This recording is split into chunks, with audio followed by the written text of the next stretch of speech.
Welcome back to my channel. My name is Tosin. If you are new, welcome to my channel. If you are an existing subscriber, thank you for coming back to my channel. Thank you so much. It means a lot to me. And you guys, guess what? We hit 500 subscribers. Yes, thank you. I'm so excited. If you are new to the TT gang, thank you. Please do not forget to click the subscribe button down below. Join the family. We are growing gradually and I'm really glad about that. So from the title of this video, I'm going to be talking about things I wish I knew before I moved out of my parents' house. Backstory: I moved out of my parents' house about 2 years ago now, and it's been a journey, to be honest. I mean, it's so cool living alone and all of that, but there are so many things that left unsaid about moving out of your parents' house. So, and I'm here to actually, talk about everything. The first thing you need to know is that the cheapest bill is going to be your house rent. So there's so many bills that are going to spring up that are way more expensive than the house rent. So if you think because you have your house rent and that is enough reason for you to move out, then I think you need to rethink the whole process again, because aside from your house rent, you have to furnish your house, you have to pay for caution fees, legal fees. Well, that depends on where you're renting your house from, but in Nigeria most people pay for all this extra stuff that comes with your house rent. Also, I'd like to say that you should make sure that your house rent is something that is sustainable. The fact that you can pay it the first time doesn't mean you would be able to pay it the second time and the third time. So you need to weigh your income with your house rent and make sure it is something you can actually sustain. Point number 2: house agents are going to frustrate you. I feel like I need to do a whole video about this whole house agents thing. See, I have friends that are realtors, but sorry, but you guys, the realtors, they are going to frustrate you, because searching for house is a whole hassle on its own. So if you think you want to rent a house, I think you should give yourself up to 3 to 4 months to actually search for a house. House agents are going to take you to places where they know that that you cannot stay there, but they are going to take you there anyways, and they are going to tell you, auntie, if you see this building, it's nice, that in fact now for you then build them. Oh my god, you might get there and maybe the kitchen is inside the bathroom, or I'm serious, I've actually seen buildings where the kitchen is inside the bathroom. If I find a picture, I'm going to insert it, but I've seen things in this my house search. So just prepare for them. I think you need to be mentally prepared for house search, because Nigerian realtors are, let me just call them what they are, house agents. They are after devil na them basically. So you need to be prepared. Number 3: get all the help you can.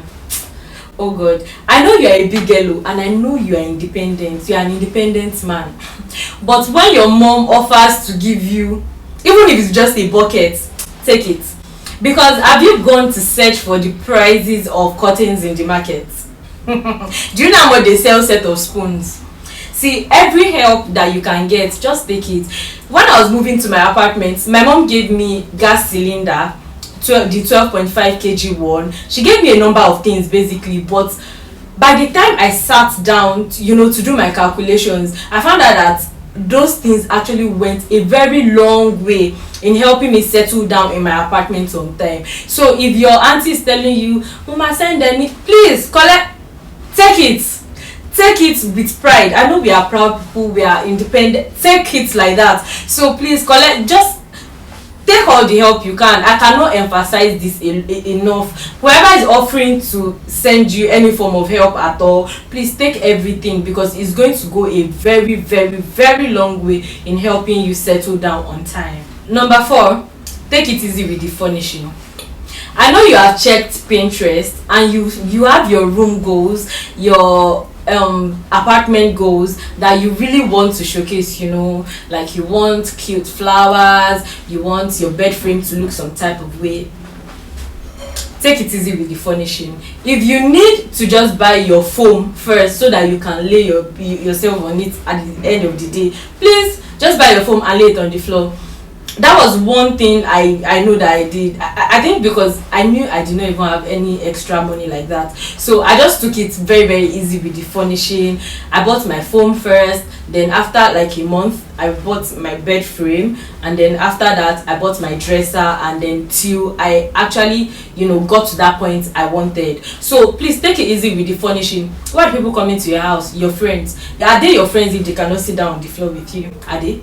So yes, please, no, there's no rush. It's a marathon, not a sprint. So just take it very easy with the furnishing. Check your income, because like I said, there are so many things you're going to be spending money on. So I don't even think anybody will teach you before when you move to your new place, before you actually know that you need to take it easy with the furnishing. Buying your bed today, your couch tomorrow, your dresser next tomorrow, and everything comes in place. Okay. Number 5, you're going to pay unexpected bills. I know I've mentioned this before, but I think it deserves to be a point on its own.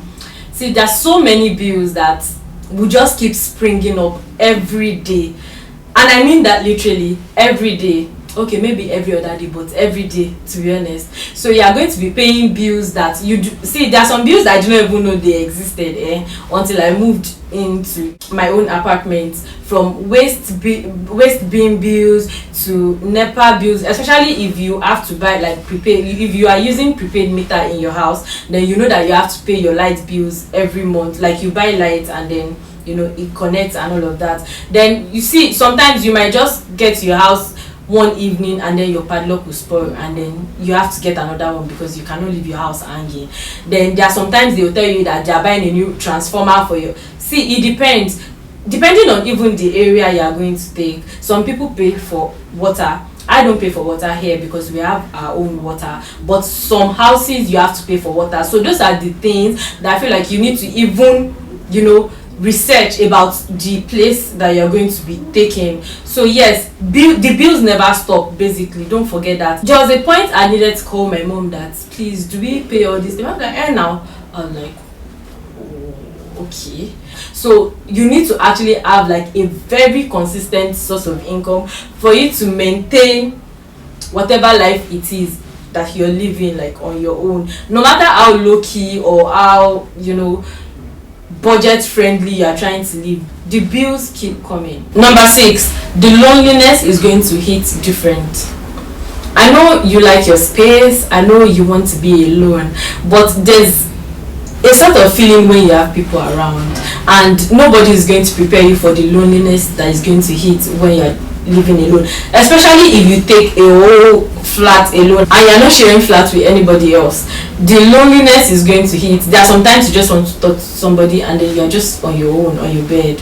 Most of the time, like I go days without talking, because apart from the fact that maybe I am singing or humming to something, apart from that I go days without talking because there's nobody around me, well, except my neighbor is around and then we gist. But if she travels and I'm on my own, then I'm just here alone. So you need to be prepared for the loneliness that is going to hit. It is very different from when you like being alone and you're just on your bed. It's quite different. So I think you need to be prepared for that. So my last point is going to be sure of where the next rent is coming from, and this boils down to having a consistent source of income. So what I did in my own case was, because I was starting a new job when I got to my apartment, so I already had like half of the next year rent. So I had 1.5 year worth of rent in my account before I got my first apartment. So that helped me in like paying my bills. It was very easy for me to save up for the next one because I was just starting from like half to build for the next year. So whichever way works for you, just do you, but be sure of where your next rent is coming from. 1 year seems like a lot of time. In Nigeria, we pay rent yearly. At least in most places they pay yearly. In other places they allow them to pay monthly or quarterly. You might think 1 year is a lot of time for you to gather your rent, but if your rent is not sustainable, if it's something that is very high for, especially for the amount you're earning, then you might need to actually be sure of where your next rent is coming from before you get your first apartment. Okay, so it might seem like I'm saying a lot of bad things, or I'm focusing on the cons of staying alone, but that's not true. There are a lot of pros that have come, with the fact that you're living alone. An example is you have a better relationship with your parents. Most people, myself inclusive, have noticed like our relationship with our parents have gotten better. I, for one, am now better friends with my father. I don't know if it is the distance or whatever it is, but my relationship with my parents, both my mother and my father, has gotten really, really better since I moved out of the house. Another good thing about living alone is that you are forced to become responsible. See, by the time the bills come at you, even if you are a reckless spender, there's somewhere in your head that you're clicking, because you don't know you are responsible for feeding yourself, you're responsible for your own security, you're responsible for a number of things. I said there are a lot of bills to pay, so the responsibility would make you become responsible by force. Like, even if you have chosen to not be responsible, you would automatically become responsible, which is a good thing. Another good thing I like about staying alone is that I get to make my own decisions at my own pace. Imagine waking up in the morning and wanting to go to the gym. From the gym, maybe you want to just go visit a friend and conclude on a project or wherever. If you stay with your parents, that might not be possible, because in the morning I would be expected to make breakfast for the family and maybe help out with one thing, or my father might have an errand to send me here and there. Now, I'm not telling you that staying at home and helping your parents is a bad thing, but I'm just saying that you get to fix your own time and decide.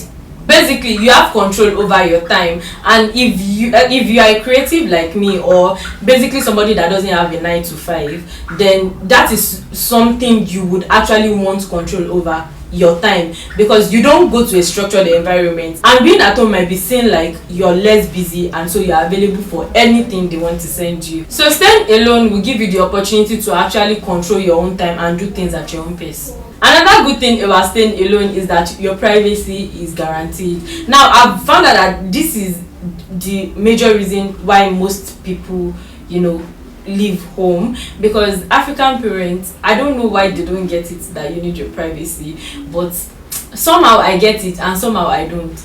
Your privacy is guaranteed. You don't have people barging into your room, you don't have people cramping into your space, coming into your space anyhow, which is one of the reasons why I moved out, and I've been enjoying my privacy.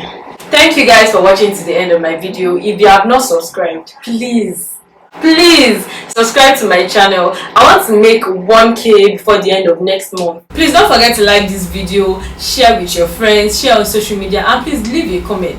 Your comments mean like a whole lot to me, so please, I love reading them, I love replying to them, so yes. And please do not forget to keep growing and stay glowing. I'll see you in my next video. Bye.